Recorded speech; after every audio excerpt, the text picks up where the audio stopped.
আসসালামু আলাইকুম গাইস, কি অবস্থা সবার? আলহামদুলিল্লাহ আমিও ভালো আছি। এখন যাচ্ছি ঢাকায়। আজকে সারাদিনটা খুব প্রেসারে যাবে, প্রচুর রোদ, সারাদিন বাইরে থাকতে হবে। তো দেখতে থাকেন।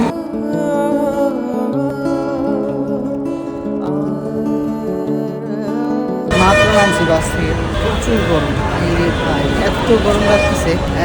আজকে প্রচুর দেরি হয়েছে, এত জ্যাম ছিল যে 1 ঘন্টার রাস্তা আজকে জ্যামের কারণে 2.5 ঘন্টা 3 ঘন্টার মতো লেগে গেছে। তো কিছু কেনাকাটা করছি অলরেডি। এখন যেতে চুল কাটাই, চুল কাটায় দেন যাবো হচ্ছে কিছু কেনাকাটা করবো। মেট্রো দিয়ে যাবো, গিয়ে চুল কাটাবো। মেট্রো হওয়াতে একটা ভালো সুবিধা আছে, আর আমি হচ্ছে পার্মানেন্ট কার্ড নিয়ে নিছি, তা আমার লাইনে দাঁড়ানো লাগতেছে না। এটা একটা সুবিধা। তো যারা মেট্রোতে চলাচল করেন আশা করি পার্মানেন্ট কার্ড আছে, যদি না থেকে থাকে তাহলে পার্মানেন্ট কার্ড নিয়ে নেওয়া উচিত, কারণ সময় বাঁচে, কষ্ট কম হয়, ইজিলি যাতায়াত করা। তো মেট্রোর জন্য অপেক্ষা করবো।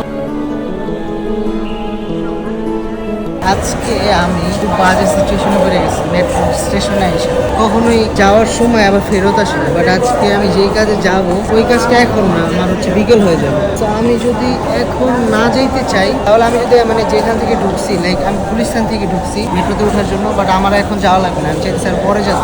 এখন আমি যদি বেরোতে চাই তাহলে আমার হচ্ছে 100 টাকা জরিমানা দেওয়া লাগবে, আর না হলে অন্য কোনো একটা স্টেশনে যেতে হবে। বাট এটা অন্য কোনো সিস্টেম করে নাই যে আমি বের হইতে পারবো। হয় আমার অন্য কোনো স্টেশনে যাইতে হবে ওইটার ভাড়া দিয়ে, আর না হয় এখান দিয়ে বেরোতে হলে আমার 100 টাকা জরিমানা করতে হবে। আসলে এমন সিচুয়েশনে পড়ি নাই, এই জন্য আমি জানিও না। বাট এটা কি আসলে কোনো সিস্টেম? আমার কাছে তো মনে হইতেছে না। আমি এই বিষয়ে ভালো মতো জানি না, যারা জানেন তারা একটু আমাকে হেল্প করবেন। বাট আমার মনে হইতেছে যে এটা কেমন, আমি ভুলবশত হইতেই পারে, আমার এখন এমার্জেন্সি কাজ করেই যেতে পারে, আমি বের হইতে চাইতেই পারি, এই জন্য আমার 100 টাকা জরিমানা করতে হবে, আর না হলে আমার অন্য কোনো স্টেশনে যেতে হবে, ওইখান থেকে আবার আমার এই স্টেশনে আসতে হবে।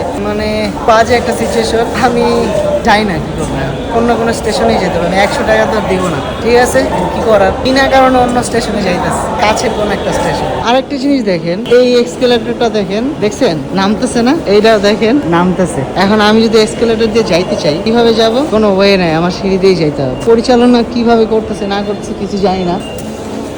চেক আউট করলাম, মতিঝিলে চেক আউট করছি।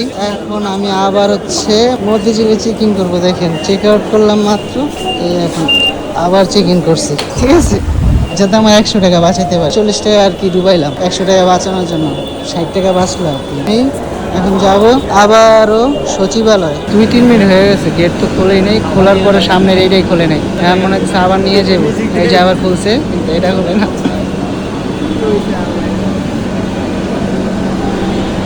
কাজ হইতেছে, অলরেডি 5 মিনিট হয়ে গেছে, গেট আর খুলতেছে। এই তো খুলছে, ফাইনালি খুলছে। দেখেন সচিবালয় এসে এখন আবার চেক আউট করলাম। এই হলো আমার গচ্ছা। গাইস এভাবে 100 টাকা বাঁচে। তো দেখতে থাকেন।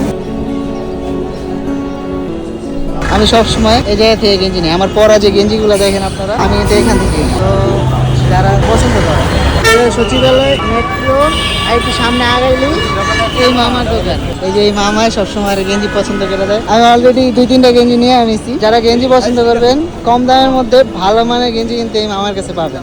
প্রচুর গরম লাগতেছে, মরিয়মের জন্য কেনাকাটা করে ফেলছি। এখন ক্ষুধা লাগছে, একটু খাবো, খাইয়া দেন যাবো। আমরা হচ্ছে আরো কিছু কেনাকাটা আছে করে বাসায় চলে যাবো। এখন খাইতে বসছি, অনেক ক্ষুধা লাগছে। খাওয়ার পর ফিরে আসতেছি। খাওয়া দাওয়া শেষ করছি। দেন দুলানো সরাই দিছিল।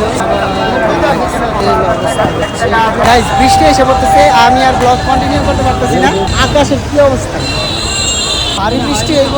তো আমার বাইকটা দেখতে এখন গরমও লাগতেছিল, এখন বৃষ্টি হইব। তো আমার আর বেশিক্ষণ থাকা যাবে না, আমি এখানে শেষ করবো মনে হইতেছে। বাসও তো এখন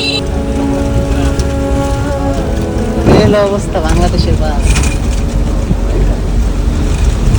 মাত্র নামলাম বাস থেকে, সেই বৃষ্টি ছিল, এখন বৃষ্টিটা নাই, ওয়েদার ঠান্ডা। ওয়েট মাপ চলে, 1 সপ্তাহ হয়েছে। ওয়েট মাপটা দেখবো যে এখন কত আছে। 68 হয়ে গেল, 1 কেজি বাইরে গেল নাকি।